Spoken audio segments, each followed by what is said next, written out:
La historia zen que te hará dudar todo lo que crees saber, es la siguiente. Dándose cuenta de que su padre, que era un ladrón, se estaba haciendo viejo, el hijo le pidió que le enseñara el oficio, de modo que pudiera continuar con el negocio familiar, cuando su padre se hubiera retirado. El padre accedió, y esa noche irrumpieron juntos en una casa. Abrieron un gran baúl, y el padre le dijo a su hijo, que se metiera dentro, y cogiera la ropa. Tan pronto como el muchacho estuvo dentro, el padre cerró el baúl, y empezó a hacer mucho ruido, hasta que todos en la casa se despertaron. Entonces se escabulló con sigilo. Encerrado dentro del baúl, el muchacho estaba enfadado, aterrorizado y confundido, por no saber cómo salir de allí. Entonces se le ocurrió una idea. Simuló el ruido de un gato. La familia ordenó a una sirvienta que tomara una vela, y examinara el baúl.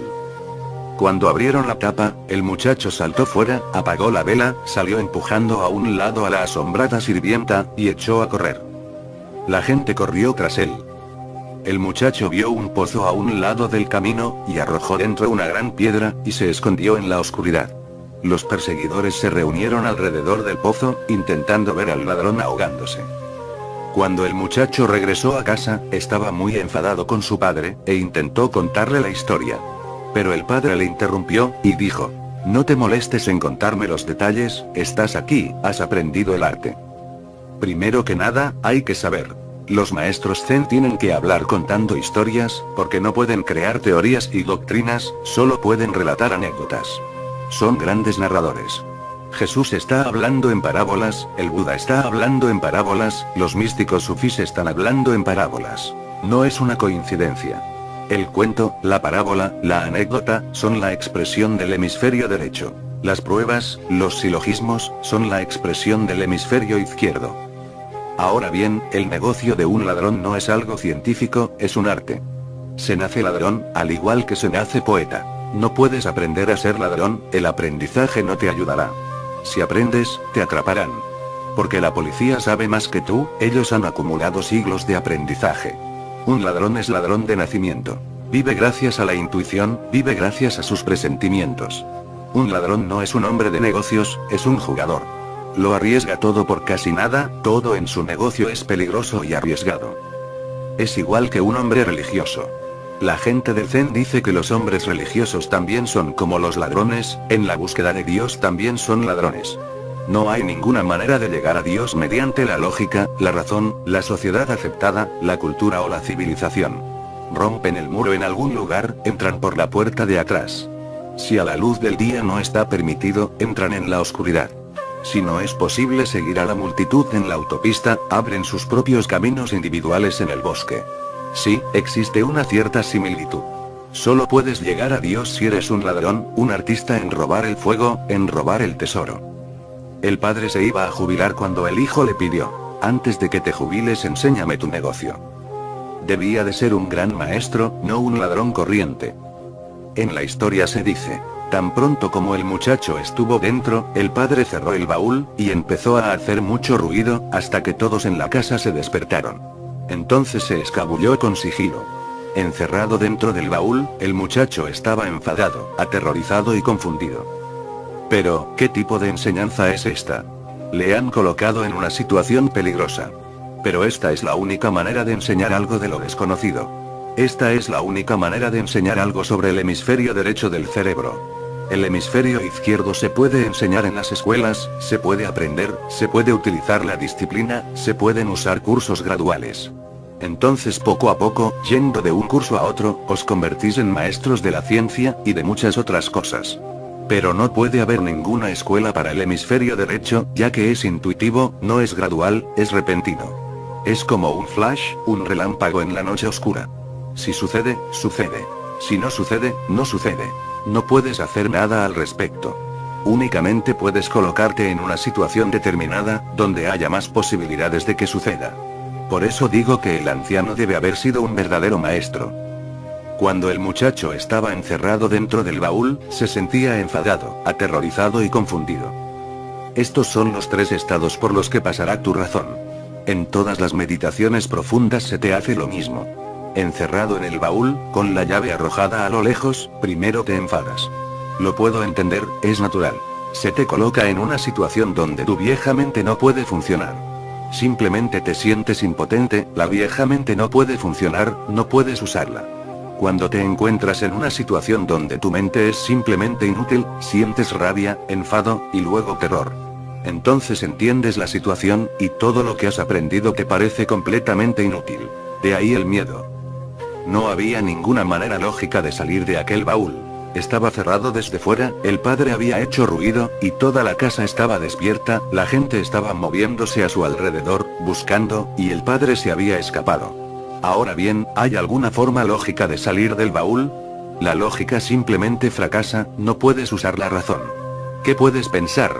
La mente de repente se detiene, y esto es lo que está haciendo el padre, de esto es de lo que se trata. Está intentando colocar al hijo en una situación donde la mente lógica se detenga, porque un ladrón no necesita una mente lógica. Si hace caso a la mente lógica, más pronto o más tarde será atrapado por la policía, porque ellos también siguen la misma lógica. Sucedió en la Segunda Guerra Mundial. Durante 3 años Adolf Hitler ganó continuamente, y esto se debía a que era ilógico. Todos los demás países que luchaban contra él estaban luchando lógicamente. Por supuesto, poseían una gran ciencia de la guerra, instrucción militar, esto y aquello, y tenían expertos que decían, ahora Hitler va a atacar por este flanco. Y si Hitler hubiera estado en su sano juicio, habría hecho eso porque ese era el punto más débil en la defensa del enemigo. Por supuesto, hay que atacar al enemigo donde es más débil, es lo lógico. Por tanto, esperaban a Hitler en el punto más débil, se agrupaban alrededor de ese punto, y él atacaba en cualquier otro lugar, imprevisible. Ni siquiera seguía el consejo de sus propios generales. Él tenía un astrólogo que le sugería dónde atacar. Esto es algo que nunca se había hecho con anterioridad, una guerra no se dirige con astrólogos. Una vez Churchill comprendió, una vez los espías informaron de que no iban a vencer a ese hombre, porque era absolutamente ilógico, de que un estúpido astrólogo que no sabía nada acerca de la guerra, que nunca había estado en el frente, estaba tomando decisiones, decidiendo de acuerdo con las estrellas, pero, ¿qué tienen que ver las estrellas con una guerra que está sucediendo en la Tierra? Entonces Churchill inmediatamente designó un astrólogo, y comenzaron a consultarle. Entonces todo comenzó a encajar, todo se hizo más fácil. Si un ladrón sigue a Aristóteles, más pronto o más tarde será atrapado, porque la policía sigue esa misma lógica aristotélica. Si actúas movido por la lógica, cualquiera que siga el método lógico te podrá cazar en cualquier lado. Un ladrón tiene que ser impredecible, no le sirve la lógica. Tiene que ser ilógico, tanto que nadie pueda predecirle. Pero la ilógica solo es posible si toda tu energía se canaliza por el hemisferio derecho. ¿Cómo salir del baúl? Es una pregunta lógica. Por eso estaba aterrorizado, porque no había manera. El cómo era simplemente impotente. Entonces se le ocurrió una idea. Este es el giro. Solo en situaciones peligrosas, cuando el hemisferio izquierdo no puede funcionar, le da al hemisferio derecho una oportunidad de hablar como último resorte. Cuando no puede funcionar, cuando siente que no tiene escapatoria, que ha sido derrotado, entonces dice, ¿por qué no darle una oportunidad a la parte prisionera, a la parte oprimida de la mente? Hay que darle también una oportunidad. Entonces se le ocurrió una idea, simuló el ruido de un gato. Pero esto no es lógico. Simular el ruido de un gato, es simplemente una idea absurda. Pero funcionó. Se dice en la historia. La familia ordenó a una sirvienta que tomara una vela, y examinara el baúl. Cuando abrieron la tapa, el muchacho saltó fuera, apagó la vela, salió empujando a un lado a la asombrada sirvienta, y echó a correr. La gente corrió tras él. El muchacho vio un pozo a un lado del camino, y arrojó dentro una gran piedra, y se escondió en la oscuridad. Los perseguidores se reunieron alrededor del pozo, intentando ver al ladrón ahogándose. Esto tampoco pertenece a la mente lógica, porque la mente lógica necesita tiempo. La mente lógica necesita tiempo para proceder, para pensar, para decidir el camino que debe seguir, todas las alternativas, y hay 1001 alternativas. Cuando estás en una situación donde no hay tiempo para pensar, si hay gente persiguiéndote, ¿cómo puedes pensar? Pensar está bien cuando estás sentado en un sillón. Con los ojos cerrados puedes filosofar, pensar y discutir, a favor de esto, y en contra de aquello, pros y contras. Pero cuando te están persiguiendo, y tu vida está en peligro, no tienes tiempo de pensar. Uno vive en el momento, uno simplemente se vuelve espontáneo. No es que él decidiera arrojar la piedra, simplemente sucedió. No fue una conclusión, no estaba pensando hacerlo, simplemente se encontró haciéndolo.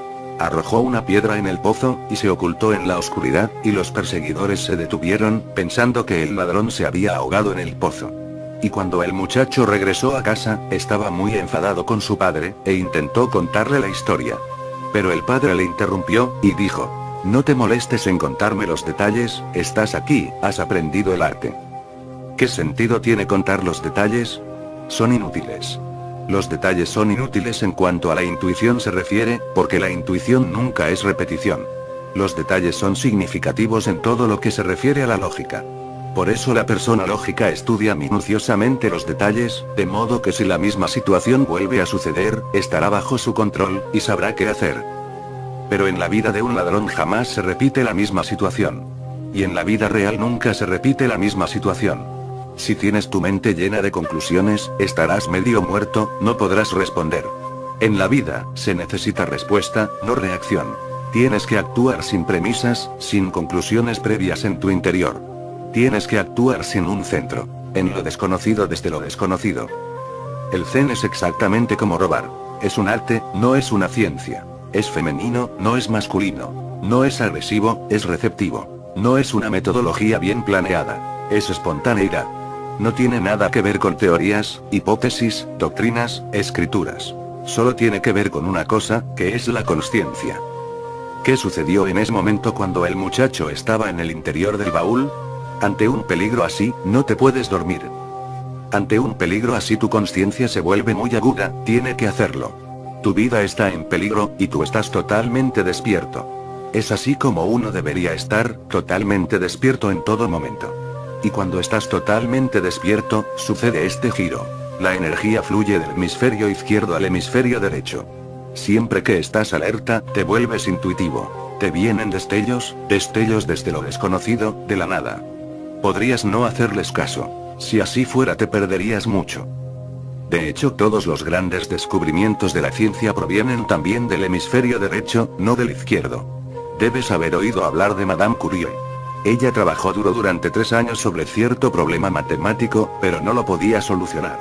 Trabajó duro, razonó desde todos los puntos de vista, pero no había manera. Una noche, cansada, agotada, se durmió. E incluso mientras se estaba quedando dormida seguía tratando de resolver el problema. Durante la noche se despertó, caminó, escribió la respuesta en un papel, y se fue a dormir. Por la mañana encontró la respuesta en la mesa. No se podía imaginar quién lo había hecho. No lo podía haber hecho nadie. El criado, no te puedes esperar que lo hubiera hecho él, no sabía nada de matemáticas. Recordaba que la noche anterior lo había intentado todo, y no lo había podido solucionar. ¿Qué había pasado? Entonces trató de recordar, porque la escritura era suya. Intentó recordar, y entonces le llegó un leve recuerdo, era como si en sueños hubiera caminado hasta la mesa, y hubiera escrito. ¿De dónde había llegado esta respuesta? No podía haber salido del hemisferio izquierdo. El lado izquierdo había trabajado duro durante 3 años. Y no había escrito en el papel ningún proceso, solo una conclusión. Si hubiera venido del izquierdo hubiera habido un proceso, paso a paso. Pero este fue como un flash, el mismo tipo de flash que tuvo el muchacho en el baúl. El hemisferio izquierdo, cansado, agotado, incapaz, buscó la ayuda del hemisferio derecho. Siempre que te encuentres tan arrinconado que tu lógica falle, no te desesperes, no pierdas la esperanza. Esos momentos podrían resultar ser las mayores bendiciones en tu vida, porque esos son los momentos en los que el hemisferio izquierdo permite al derecho tener salida. Entonces la parte femenina, la parte receptiva, te da una idea. Si la sigues, se abrirán muchas puertas. Pero es posible que no te enteres. Puede que digas, ¡qué bobada! Este muchacho podría no haberse enterado, porque la idea que tuvo no era muy normal, corriente, lógica. ¿Hacer ruido como un gato? ¿Para qué? Podría haber preguntado, ¿por qué? Y entonces se lo habría perdido. Pero no pudo preguntar, porque la situación era tal que no había otra salida. De modo que pensó, vamos a probar. ¿Qué puede haber de malo en ello? Él usó la clave. El padre estaba en lo cierto. Le dijo, no te molestes en contarme los detalles, estás aquí. Has aprendido el arte. Todo el arte consiste en cómo funcionar desde la parte femenina de la mente, porque lo femenino está unido con el todo, y lo masculino no lo está. Lo masculino es agresivo, lo masculino está constantemente luchando. Lo femenino está constantemente rendido, en profunda confianza. Por eso el cuerpo femenino es tan hermoso, tan redondo. Hay una profunda confianza, y una profunda armonía con la naturaleza. La mujer no está interesada en lo que está sucediendo en Vietnam, o en Corea, o lo que está sucediendo en Israel. Está como mucho interesada en lo que está sucediendo en el vecindario, en quién se ha enamorado de quién se ha escapado con quién, en chismear, no en política. Está más interesada en lo inmediato, en el aquí y el ahora. Esto le da una armonía. El hombre está constantemente tratando de demostrar algo. Y si quieres demostrar algo, por supuesto tienes que luchar, competir, acumular. Ahora una anécdota. En una ocasión una mujer trataba de que el Dr. Jones hablara con ella, pero él parecía prestarle muy poca atención. ¿Por qué, doctor? Le dijo coqueteando. Creo que usted prefiere la compañía de los hombres a la de las mujeres. Señora, replicó Jones, me gusta mucho la compañía de las señoras. Me gusta su belleza, me gusta su delicadeza, me gusta su vitalidad, y me gusta su silencio. El hombre ha forzado a la mujer a estar en silencio, no solamente en lo exterior, en el interior también. Ha forzado a su parte femenina a que estuviera en silencio. Simplemente mira en tu interior. Si la parte femenina dice algo, inmediatamente te abalanzas, y dices, absurdo. El Dr. Jones, intentando acallar a la mujer. El corazón es femenino. Tú pierdes mucho de tu vida, porque la cabeza sigue hablando. No te deja. Y la única cualidad que tiene la cabeza, es que es más articulada, astuta, peligrosa, violenta.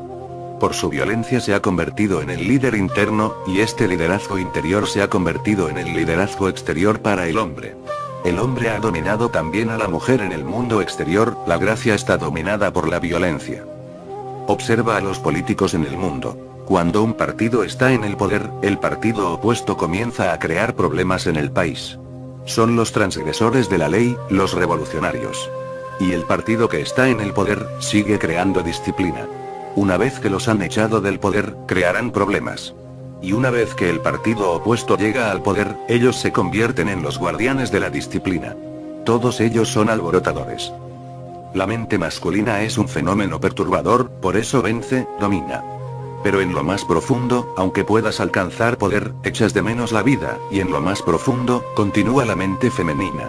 Y a menos que recurras a lo femenino y te rindas, a menos que tu resistencia y tu lucha se conviertan en rendición, no conocerás qué es la verdadera vida y su celebración. He oído una anécdota. Un científico americano visitó una vez las oficinas del gran físico ganador del premio Nobel, Niels Bohr. Y se quedó maravillado al encontrarse que encima de la mesa del despacho, había una herradura, bien clavada al muro, con la parte abierta hacia arriba, de la manera apropiada para atraer la buena suerte, y no dejar que se le escapase. El americano dijo con una risa nerviosa. Estoy seguro que usted no cree que esta herradura le traerá buena suerte, ¿no es así, profesor Bohr? Bohr se sonrió, y dijo. No creo en esas cosas, mi buen amigo, en absoluto. Raramente podría creer en esas tonterías sin sentido. De todas maneras, me han dicho que una herradura te trae suerte, te lo creas, o no te lo creas. Mira un poco más profundo, y justo por debajo de tu lógica te encontrarás con las aguas frescas de la intuición, con las aguas frescas de la confianza, fluyendo. El yoga es un camino que usa la razón para alcanzar a Dios, por supuesto muy difícil y más largo. Si sigues a Patanjali, estás tratando de hacer aquello que puede suceder sin hacer. Estás esforzándote por hacer algo que puede suceder ahora mismo sin ningún esfuerzo. El Zen es el camino de lo espontáneo, el esfuerzo sin esfuerzo, el camino de la intuición. Un maestro Zen, Ikkyu, un gran poeta, ha dicho: puedo ver nubes a 1000 millas de distancia, y escuchar la música ancestral. Esto es el Zen. No puedes ver las nubes a 1000 millas de distancia con la mente lógica. La mente lógica es como un cristal, demasiado sucio, demasiado cubierto con el polvo de las ideas, teorías, doctrinas. Pero puedes ver nubes a 1000 millas de distancia con el cristal puro de la intuición, sin pensamientos, solo pura consciencia. El espejo está limpio, y la claridad es suprema. No puedes escuchar la música ancestral con la mente corriente y lógica. ¿Cómo puedes escuchar la música ancestral? La música una vez que se va para siempre. Pero te lo aseguro, y Q tiene razón. Puedes escuchar la música ancestral. Yo la he escuchado. Pero es necesario un giro, un cambio total, un cambio de psicología.